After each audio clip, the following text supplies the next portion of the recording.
হাসিনা আপা, ও হাসিনা আপা, তুমি কেমন আছো? তুমি কি আমার একবার খবর নেবে না যে কি করতেছি কি না করতেছি? কিছুই তো কথা বলতেছো না। একটা তো ফোন করতে পারো, তাই না? আমি তো তোমার ফোনের অপেক্ষায় থাকি গো।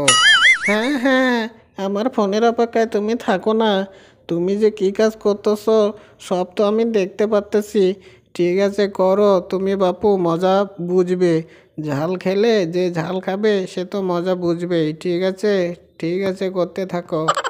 না না আপা, এ কি, আমি আবার কি ঝাল খাবো? ঝাল খাওয়ার কাজ আমি করব না। আমি, চুলটা আমার পেকে গেছে, আমি পাক্কা বুড়ো একটা আছি। হ্যাঁ হ্যাঁ, বুড়ো তো ভালোই আছে বটে, কিন্তু এই যে কত কিছু খামখেয়ালি কাজ করতেছো, এগুলো কিন্তু দেশের মানুষ মেনে নেবে না। আমি কোনো খামখেয়ালি কাজ করি নাই, আর করবো না তোমার মতো। তুমি চুপ থাকো, কিন্তু আমার খবরটা তো নিতে পারো। হ্যাঁ হ্যাঁ হ্যাঁ হ্যাঁ, তুমি তো আমার খবর নাও না। আমাকেও যদি খবর নিতে, তাহলে আমিও তোমার খবর নিতাম। ঠিক আছে। হ্যাঁ, সে তো আমি কেমন করে নিব বলো? আমি তোমার খবর নিলে আমি যে চাপে পড়ে যাব।